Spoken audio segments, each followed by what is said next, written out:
সুপ্রিয় দর্শক, আসসালামু আলাইকুম। আপনাদের সবাইকে স্বাগত জানাচ্ছি এখনকার আলোচনায়। আপনাদের সঙ্গে আছি আমি সিরাজুল ইসলাম। দর্শক, মার্কিন প্রেসিডেন্ট ডোনাল্ড ট্রাম্প এবং যুদ্ধমন্ত্রী পিট হেগসেথের ভেতরে প্রচণ্ড রকমের উত্তপ্ত বাক্য বিনিময় হয়েছে। কী নিয়ে? বিষয়টা আর কিছু নয়, ইরানের বিরুদ্ধে যুদ্ধ করতে গিয়ে আমেরিকা যে প্রচুর পরিমাণে অস্ত্র খরচ করে ফেলেছে এবং এখন নিরাপত্তার ঝুঁকিতে পড়েছে, এই বিষয়টি নিয়ে পিট হেগসেথের সাথে ট্রাম্পের উত্তপ্ত বাক্য বিনিময়। কোথায়? ওই যে সেদিন বলেছিলাম ক্যাম্প ডেভিডে বৈঠক, সেই বৈঠকে। এরপর সেই ইরান মধ্যপ্রাচ্যের দেশগুলোকে আবার সতর্কবার্তা দিয়েছে, আমেরিকা যদি কোনো রকমের ইরানের উপরে হামলা চালায় তাহলে মধ্যপ্রাচ্যের যত গুরুত্বপূর্ণ জ্বালানি স্থাপনা আছে তার সমস্ত সবগুলো ধ্বংস করে দেওয়া হবে। ইরানের হুঁশিয়ারি এটা। একই সাথে ওমানের সাথে ইরানের যে হরমুজ প্রণালীর ব্যবস্থাপনা নিয়ে সমঝোতা হতে যাচ্ছে বা চূড়ান্ত হয়েছে, বলা হচ্ছে যৌথ ঘোষণা খুব শিগগিরই আসবে। তাতে পরিষ্কার সিদ্ধান্ত নেওয়া হয়েছে প্রতিটি জাহাজকে 5 থেকে 7% টোল দিতে হবে। এই টোল যদি আদায় করে তাহলে ইরান বছরে যে পরিমাণে অর্থ পাবে, বড় বড় technology company Nvidia, Alphabet, Microsoft, Apple, এই সমস্ত কোম্পানি যে পরিমাণে লাভ করে প্রতি বছর, ইরান শুধু হরমুজ প্রণালী থেকেই সেই পরিমাণে লাভ করবে, টাকা পাবে। এদিকে লোহিত সাগরে আরেকটি সৌদি জাহাজে হামলা চালিয়েছে ইয়েমেন। এরপরেও অর্থাৎ লোহিত সাগরে একের পর এক হুতিরা হামলা চালানোর পরেও তেলের দাম কমেছে। কেন কমছে তেলের দাম? সুপ্রিয় দর্শক, এই কয়েকটি বিষয় নিয়েই এখনকার আলোচনা। আশা করি আলোচনা ভালো লাগবে আর আপনারা শেষ পর্যন্ত সঙ্গেই থাকবেন। যদি ভিডিও ভালো লাগে তাহলে লাইক, কমেন্ট, শেয়ার করবেন এবং চ্যানেলটি সাবস্ক্রাইব করে সাথে থাকবেন। দর্শক, চলুন আমরা বিস্তারিত আলোচনা করি। প্রথমেই বলেছিলাম মার্কিন যুদ্ধমন্ত্রী পিট হেগসেথ, তার সাথে প্রেসিডেন্ট ডোনাল্ড ট্রাম্পের উত্তপ্ত বাক্য বিনিময় হয়েছে। কোথায় হয়েছে? ক্যাম্প ডেভিড বৈঠকে। কয়েকদিন আগে ক্যাম্প ডেভিডে যে বৈঠক হলো, সেই বৈঠকে। ওই বৈঠকে বসে সিদ্ধান্ত হয়েছিল ইরানের বিরুদ্ধে ভয়াবহ হামলা চালানো হবে। কিন্তু সেই বৈঠকে মার্কিন ভাইস প্রেসিডেন্ট জেডি ভ্যান্স এবং মার্কিন সামরিক বাহিনীর প্রধান জেনারেল ড্যান কেন তারা বিরোধিতা করেছিলেন এবং তারা দুইজন উদ্বেগ প্রকাশ করেছিলেন কি পরিস্থিতি দাঁড়াবে এই হামলা হলে। তার মূল কারণ ছিল আমেরিকার হাতে প্রচুর পরিমাণে অস্ত্র কমে গেছে। আর কেউ না জানুক, মার্কিন সামরিক বাহিনীর প্রধান জেনারেল ড্যান কেন তিনি তো জানেন। এবং আমি কিন্তু গতকালকের ভিডিওতেও বলেছি যে আমেরিকার বহু সংখ্যক জেনারেলকে ফায়ার করা হয়েছে, অর্থাৎ বরখাস্ত করা হয়েছে, অনেকে পদত্যাগ করেছে। মানে আমেরিকার মতো একটা দেশ, আমেরিকার মতো একটা সামরিক বাহিনী, তারা ইরানের সাথে যুদ্ধ করতে একেবারে অগোছালো, প্রচণ্ড রকমের বিশৃঙ্খল অবস্থায় পড়ে গেছে। এই সমস্ত খোঁজ খবর আর কেউ না জানুক, জেনারেল ড্যান কেন তিনি কিন্তু জানেন। তার এই জানার কারণে তিনি বড় যুদ্ধের বিরোধিতা করেছেন। কিন্তু পিট হেগসেথ তার মান মর্যাদা বাঁচানোর জন্য এবং প্রেসিডেন্ট ডোনাল্ড ট্রাম্পের কাছে তার অবস্থান ঠিক রাখার জন্য যুদ্ধের পক্ষে তিনি সাফাই গেয়ে যাচ্ছেন।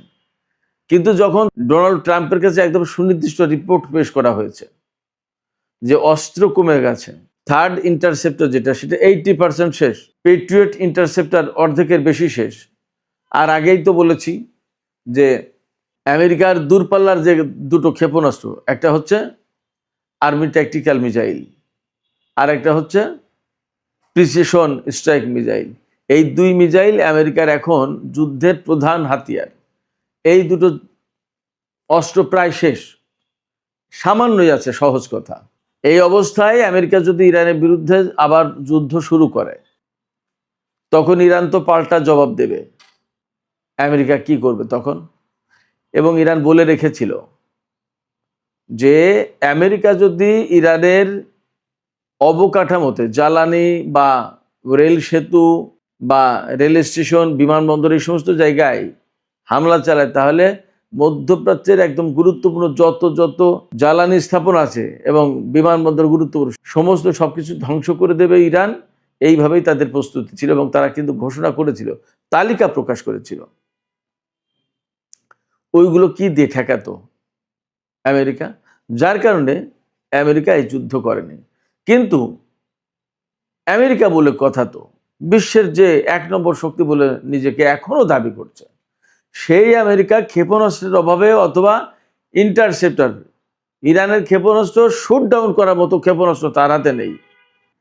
এই কথা তো ডোনাল্ড ট্রাম্প মানতে চান না, মানতে পারেন না। তিনি সবসময় বলেন কি, পৃথিবীর সর্বশ্রেষ্ঠ সবচেয়ে বিশাল বড় বাহিনী আমেরিকার, এবং তাদের হাতে সবচেয়ে বেশি অস্ত্র। এত বেশি অস্ত্র পৃথিবীর আর কারোর হাতে নেই। তাই যদি হয় তাহলে ব্যাপারটা কি দাঁড়াচ্ছে? তাহলে ব্যাপারটা দাঁড়াচ্ছে তার হাতে এখন ইরানের বিরুদ্ধে যুদ্ধ করার মতো ক্ষেপণাস্ত্র এবং প্রয়োজনীয় সব ধরনের অস্ত্র থাকতে হবে এবং যথেষ্ট পরিমাণে। ওই যে আমাদের বাংলাদেশের টাকায় লেখা থাকে না, চাহিবা মাত্র দিতে বাধ্য থাকিবে, একটা কথা লাগে না, ওই রকম আর কি। আমেরিকা মনে করে যে সে অর্ডার করবে, তার অস্ত্র, তার সামরিক বাহিনী রেডি থাকবে এবং শুরু করে দেবে। এখন ইরানের বিরুদ্ধে বিশাল বড় যুদ্ধ করবে, কিন্তু ইরানের পাল্টা প্রতিক্রিয়া কি করে থামাবে সেই যন্ত্রপাতি নেই, তাইলে হবে কি করে? এই জায়গায় ডোনাল্ড ট্রাম্প গেছে ক্ষেপে পিট হেগসেতের উপরে। পিট হেগসেত যুদ্ধমন্ত্রীর উপরে ক্ষেপে গেছেন এবং তিনি তো ফুল মিনিস্টার, পিট হেগসেত উপমন্ত্রী যিনি, তার কাঁধে দায় চাপাইছেন। ডোনাল্ড ট্রাম্প একদম তো পাগল না, এ সমস্ত বিষয়গুলো তো বলছেন। যুদ্ধমন্ত্রীর দায়িত্ব যে কত দূর ক্ষেপণাস্ত্র আছে, কত দূর নেই, কি হবে ইত্যাদি ইত্যাদি। এই যুদ্ধমন্ত্রী যদি নিজের দায়িত্ব এড়িয়ে আর একজন প্রতিমন্ত্রীকে বা উপমন্ত্রীকে দায়ী করার চেষ্টা করেন বা বলেন যে উনি জানেন আমি জানি না, তাহলে যুদ্ধমন্ত্রী থাকার কি প্রশ্ন, থাকার কি প্রয়োজন, তাই না? এই জায়গায় ডোনাল্ড ট্রাম্প প্রচণ্ডভাবে ক্ষেপে গেছেন। এবং আরও কয়েকদিন আগে একটা খবর বের হয়েছিল, আমিও ভিডিওতে বলেছিলাম, আরও 15-20 দিন বা 1 মাস আগে, যে ইরানের বিরুদ্ধে আসলে আর বড় যুদ্ধ করতে চান না ডোনাল্ড ট্রাম্প, জেডি ভ্যান্স এবং সেনাপ্রধান ড্যান কেইন। আর যুদ্ধের পক্ষে ছাপাই গাইছেন পিট হেগসেত, তারপরে মার্কো রুবিও। এরা এটা নিয়ে মার্কিন প্রশাসনের কিন্তু ভেদাভেদ অর্থাৎ বিভাজন সৃষ্টি হয়েছে, পার্থক্য হয়ে গেছে, আলাদা হয়ে গেছে, ফাটল হয়েছে। তো সেই আলাপ আলোচনার 15-20 দিন বা 1 মাস পরে এসে এখন যখন এই আলোচনা উঠছে যে ইরানের বিরুদ্ধে হামলা চালালে ইরান যে পাল্টা প্রতিক্রিয়া দেখাবে, ইরান যে ক্ষেপণাস্ত্র এবং ড্রোন মারবে ঝাঁকে ঝাঁকে, সেগুলো ঠেকানোর মতো কোনো ইন্টারসেপ্টার তাদের হাতে নেই পর্যাপ্ত। এবং তাদের হাতে যা আছে এগুলো যদি খরচ করে ফেলা হয়, তার কিছুদিন পরে ইরান যখন একাধারে মারতে থাকবে, সেইগুলোই তারা ঠেকাতে পারবে না। আর চীন, রাশিয়া, উত্তর কোরিয়া তো পরে থাকলো, চীন, রাশিয়া, উত্তর কোরিয়া কিন্তু ভেতরে ভেতরে অন্য লাইনে আছে। গতকালকেও বলেছি, আমি আবারও বলি, গতকালকেই কিন্তু চীনা বিমান বাহিনী তারা পরমাণু অস্ত্রের পরীক্ষা চালিয়েছে, বিমান থেকে কিভাবে ছোড়া যাবে সেটা। ওপাশে জাপানকে প্রচণ্ড রকমের হুমকি দিয়েছে উত্তর কোরিয়া। দুটো বিষয় কিন্তু খুবই ইঙ্গিতপূর্ণ। সেই জায়গায় ইরানের সাথে যুদ্ধ করতে গিয়ে যদি আমেরিকার সমস্ত অস্ত্র খরচ করে ফেলে, তাহলে চীন, রাশিয়া, উত্তর কোরিয়া এদের বিরুদ্ধে যদি কোনো রকম যুদ্ধ শুরু হয়ে যায়, তাহলে কি করবে? আমেরিকা তো একেবারে রণে ভঙ্গ দেবে। এই জায়গা থেকে ডোনাল্ড ট্রাম্পের মেজাজ খারাপ হয়েছে এবং তিনি পিট হেগসেতের সাথে খুব রাগারাগি করেছেন। আমার কাছে কেন যেন মনে হচ্ছে এই যুদ্ধ পরিস্থিতির কারণে পিট হেগসেতকে তার পজিশন থেকে সরিয়ে দিচ্ছে না। এই যে পরিস্থিতি তৈরি হয়েছে, এতে ডোনাল্ড ট্রাম্প যে লোক, তাতে এতদিন তার যুদ্ধমন্ত্রীকে সরিয়ে দেওয়ার কথা, বরখাস্ত করে দেওয়ার কথা, কিন্তু এখনও দেননি। আমার কাছে মনে হচ্ছে যুদ্ধ পরিস্থিতিটা একটা জায়গায় যাওয়ার পরে, অর্থাৎ একটা সমাধানে যাওয়ার পরে এই কাজ করবে। তবে সমাধানটা কি সহজ? ইরানের পক্ষ থেকে একদম পরিষ্কার করে বলা হচ্ছে, সমাধান মোটেই সহজ না। সহজ না কেন? আমেরিকা, পাকিস্তান, কাতারের মধ্যস্থতায়, তুরস্কের মধ্যস্থতায় যে ইসলামাবাদ সমঝোতা স্মারক সই করলো, সেই সমঝোতা স্মারক তারা ভেঙেছে, তারা লঙ্ঘন করেছে, যুদ্ধবিরতি লঙ্ঘন করেছে। ইরানের উপরে যে নিষেধাজ্ঞা ছিল সেই নিষেধাজ্ঞা কিছু শিথিল করেছিল, সেইগুলো পুনর্বহাল করেছে। ইরানের বিদেশে যে সমস্ত আটকে থাকা সম্পদ, টাকা পয়সা, সেগুলো ফেরত দেওয়ার কথা, সেগুলো এখনো দেয়নি। অর্থাৎ যে সমঝোতা হয়েছিল তার কিছুই বাস্তবায়ন হয়নি। আবার এখন আমেরিকা যদি হরমুজ নিয়ে সমাধান চায়, যদি বলে যে আমরা একটা সমাধান করে আসো, ইরানকে যদি বলে, তো ইরান তো সর্বপ্রথম বলবে যে তুমি তো চুক্তি মানো না, তুমি তো সমঝোতা মানো না, তুমি তো প্রতিশ্রুতি মানো না, তুমি যেটা বলো সেটা করো না। দ্বিতীয়ত বলবে, তুমি যে ইসলামাবাদ সমঝোতা স্মারকে সই করেছিলে সেইগুলো আগে বাস্তবায়ন করে তারপরে তুমি আমার সাথে আলোচনা করার কথা বলো। তখন কি করবে? অতএব সমস্যার সমাধান কিন্তু খুব সহজ না। এবং আমি আপনাদেরকে বলি, আমেরিকা যদি ইরানের সাথে সমাধান করতে চায় তাহলে আমেরিকাকে অনেক কিছু হারাতে হবে। আগের বার যে 14 দফা সমঝোতা হয়েছিল তার প্রত্যেকটা দফা ইরানের পক্ষে ছিল। এবার হয়তো আরো দু একটা জড়িয়ে দেবে এবং সেগুলোও মেনে নিতে হবে। সবচেয়ে বড় যে বিষয়টা মানতে হবে সেটা হচ্ছে হরমুজ প্রণালী নিয়ে যে ইরান এবং ওমানের ভিতরে ম্যানেজমেন্টের যে চুক্তি হচ্ছে, এই চুক্তি ডোনাল্ড ট্রাম্পকে মানতে হবে। সেই চুক্তিতে কি বলা হচ্ছে? সেই চুক্তিতে প্রথমত এবং প্রধানত বলা হচ্ছে হরমুজ প্রণালী দিয়ে কোন কোন জাহাজ পারস্য উপসাগরে প্রবেশ করবে সেটা ঠিক করবে ইরান। তার মানে কি? তার মানে হচ্ছে সমস্ত পণ্যবাহী জাহাজ পারস্য উপসাগরে যেতে পারবে হরমুজ প্রণালী দিয়ে। কিন্তু যদি ইরান মনে করে যে এই জাহাজটা ইসরায়েলের, ওই জাহাজটা আমেরিকার, এই দুটো জাহাজ যেতে পারবে না, তাই যেতে পারবে না, কথা নেই। আর অস্ত্র সামরিক সরঞ্জাম নিয়ে তো ইরান কোন জাহাজকে হরমুজ প্রণালী পার হয়ে পারস্য উপসাগরে যেতে দেবে না। তাইলে মধ্যপ্রাচ্যে আমেরিকার যে সমস্ত ঘাঁটি, এগুলোর একটাও সচল রাখা সম্ভব হবে না। শুধু তাই না, দেখেন কি হয় যদি যুদ্ধবিরতি হয়, আবার সমঝোতার প্রশ্ন আসে এবং এই পরিস্থিতি সমাধানের কথা আসে, তাহলে ইরান সবচেয়ে বড় দুটো প্রশ্ন তুলবে যে আমাদের নেতাকে, আমাদের কর্মকর্তাদেরকে তোমরা হত্যা করলে কেন, এটা জবাব দাও। আরেকটা প্রশ্ন আসবে যে তোমরা কোন কারণে এখানে সামরিক ঘাঁটি রাখো, ঘাঁটি সরাও। এই প্রশ্নগুলোর, এই বিষয়গুলোর সমাধান কি, আমেরিকার হাতে কি আছে? সেক্ষেত্রে মধ্যপ্রাচ্যে অ্যাকচুয়ালি আমেরিকার জন্য বড় রকমের সমস্যা অপেক্ষা করছে।